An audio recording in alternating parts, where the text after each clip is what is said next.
Yo and hello everybody, Mike here, baseball collector. It's gonna be Wednesday when this video comes out, although I'm shooting it on a Tuesday.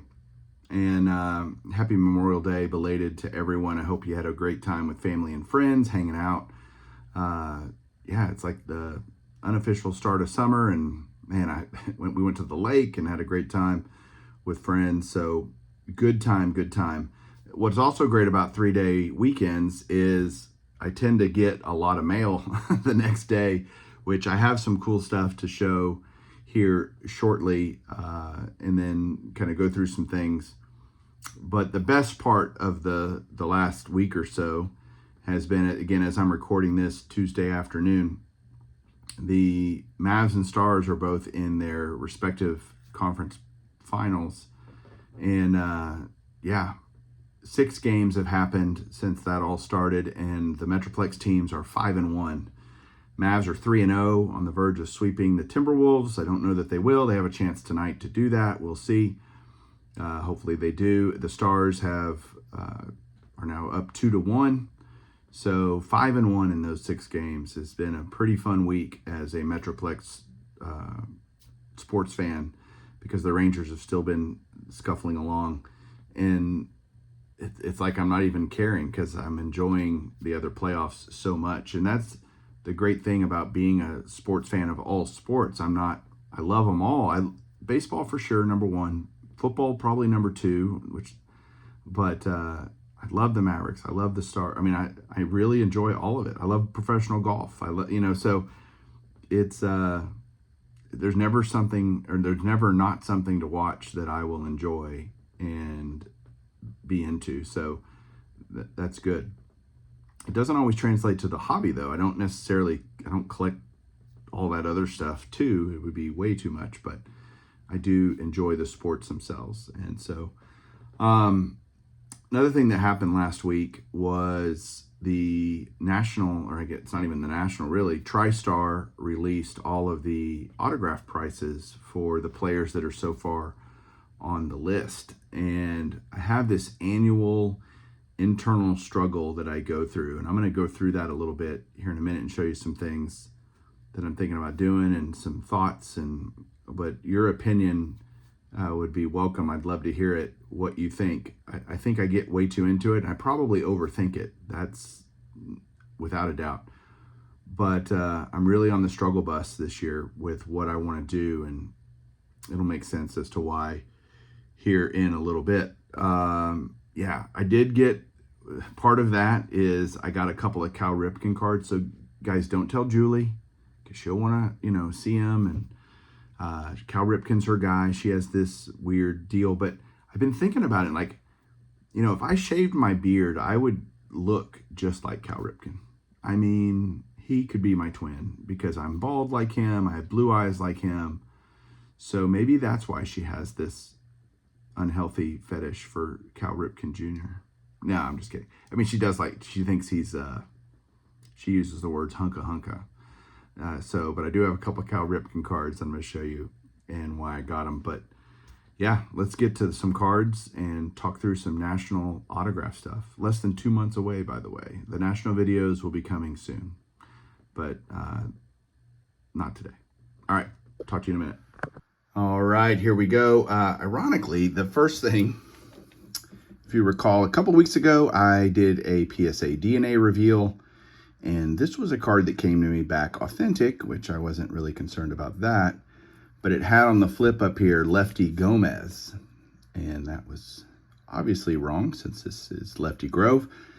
I contacted PSA. It was actually a super simple process. I requested a correction. I think that's the name of the process. They had me send them scans of the front and back of the card, and then they proceeded to send me a FedEx envelope, which I returned this card in it, or to them, on them. They paid for it, they fixed it, and I got it back within about 2 weeks would be my guess, maybe 3. I don't know the exact timing of it, but it was not long, and it didn't cost me anything other than a little bit of time. But this is going to be just a part of my collection, so timing wasn't a huge issue. Sooner is better, always better than later, but I have it back and I love it. So 1960 Fleer Lefty Grove authentic. Phew. Finally picked one of these up. Joe Mauer, 2002 Bowman PSA 8. And I want to say, I can look it up. I've got it right here. I paid, what did I pay for this? $27 all in. It was $20.50 was the hammer price, taxes and shipping. Made it a little over $27 for a PSA 8.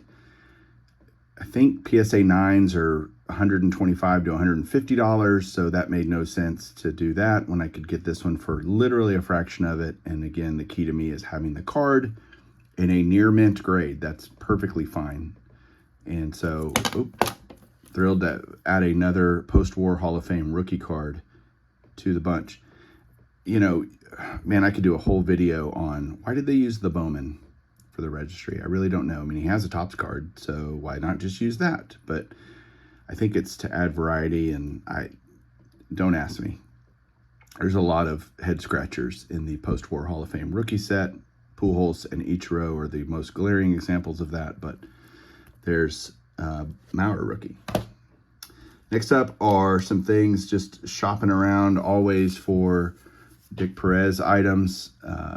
This is another Perez Steel Masterworks. I got on this kick because I got back the Duke Snider not long ago from this set, so it made me usually there's some spark or in, you know, like, oh, I got inspired because I got this, and it made me go look for what other Masterworks I was missing, and I found this Johnny Mize reasonably cheap. It was already slabbed, which was perfect, and it was actually $59, more than I would have thought. But Johnny Mize isn't signing anymore, and this one was, again, if you think it would cost me $20 or so to get it authenticated, it was already slabbed. I mean, so I really paid about $40, and the raw autos on eBay are about $40. So I figured, why not just get it already done so I don't have to hassle with it. So able to mark one off the Dick Perez master checklist. Happy about that. Speaking of Dick Perez stuff, now we'll get into the national stuff and the autos and my conundrum and, you know, just the way my brain works and how I think. I got the list last week on the national and I wanted to throw up. And so I have it. I'll even show you. I don't even care. I'll show you. So I just started writing down, going through the list of guys that are signing, and I went, okay, Alomar, I need a couple things for Alomar. And almost all of this stuff, in fact, it is all different Perez Steel / Dick Perez items, whether it's Diamond Kings or customs or different stuff like that. And so I wrote down the price. So Alomar is $93.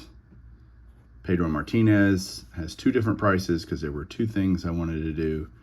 A base card is $197, a larger item, and I'll explain custom in a second, you'll see. But I went through it and the total was almost $3,000 for 17 items, about $175 an item, and I like to throw up. I was like, good God, where have we gotten to? I mean, you look at Mariano's $312, and Ortiz is $312. Piazza's $155. $200 for Ripken. So $203. Why $203? I don't know, but $203 for Ripken. And you'll notice a couple of those are crossed out because I'm about to show them to you and what I decided to do. So let's take this one. 92 or 93, whatever year it is. 92. Donruss Triple Play. Gallery of Stars. These are Dick Perez artwork. Very much look like Diamond Kings. Very cool. Totally remember these. And so seeing this list, I went, okay, I'm going to go look for, let me just go see if I can find these and what they cost. And so I ended up buying this. I paid about $150 all in, you know, taxes, shipping, everything. Well, Ripken's $203 to get signed. So if I bought, I'd have to, I don't own this card, so I'd have to buy the card, pay to get it autographed. And then this one's in case, not ideal in PSA, but again, I'm slab agnostic on autos, so the Beckett slab is perfectly fine. And yeah, it's graded in auto 10, so I don't know what Beckett charges to authenticate autographs. I'm gonna just guess around $20. So all in with everything, if I did it the old-fashioned way and doing it myself, would be probably in the, when you're all said and done with shipping and blah, blah, blah, and time, you know, you're looking at close to $250. This was $150, and it's already done, right? So yeah, that's the way to go, in my humble opinion. I did the same thing here. Another Ripken item, 88 Donruss Diamond Kings, already slabbed in a PSA holder. Auto's even graded a Gem Mint 10. That was on the list right there. 88 Diamond Kings, 203 plus shipping, and the card wouldn't be expensive, but you know, slabbing, I guess I should say, authenticating. And I paid for this $130 all in. So yeah, and yeah, I mean, I got 2 Ripken autographs for $280 all in. I would have been probably closer to $500 to do these myself and get them looking the way they look now. Yeah, no-brainer, right? Totally a no-brainer. So I've got these Masters of the Game. This is another Dick Perez art set, as you can see by the Perez. This is from 94, I think. Let me see, 93, sorry. And there's a lot of great players in this set, including Fred McGriff, who's going to be at the National, and Cal Ripken, and Roberto Alomar, and Robin Yount. So these are cards I've been picking. I picked up the McGriff and the Yount. I already had the Ripken and the Alomar. And so these are 4 guys signing at the National. Alomar's not, I mean, he's $93. So I think I've decided to go ahead and just bite the bullet and get that one done. Ripken, as you guys saw, was $203, but I've never seen one of these signed. So it's kind of like, ugh, do I do it? Do I not do it? McGriff is, how much was he on the list? For this one, he's $130. For a card, he's $94. So it seems really dumb that the fact that the card's bigger, it's 30, like these are all just gripes and complaints. First world problems, no question, but why is it $36 more for him to sign this than a standard trading card? It's the same signature. I don't get it.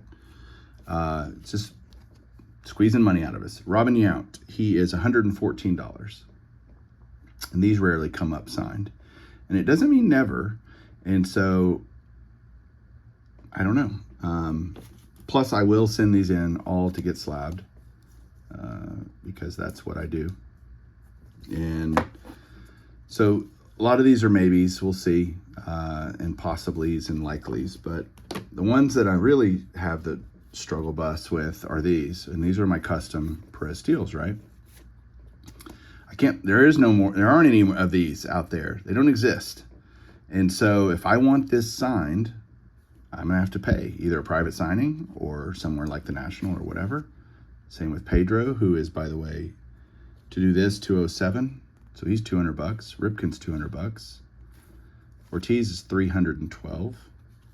Rivera's $312. So $3, $6, $8, $1,000 to get these 4 cards signed. Question to you, is it worth it? Is it not worth it?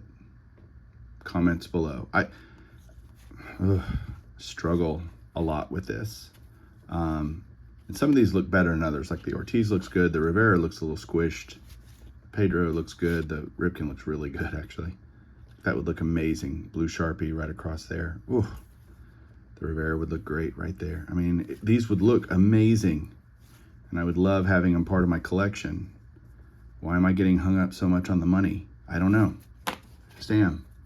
So you guys can call me crazy, whatever, but that's kind of the deal I'm running through. If there's an asterisk over here, I already have the card. I don't need to get the card. But like on Pedro, I don't have the 96 Diamond Kings card, so I would need to buy the card. Piazza, same deal.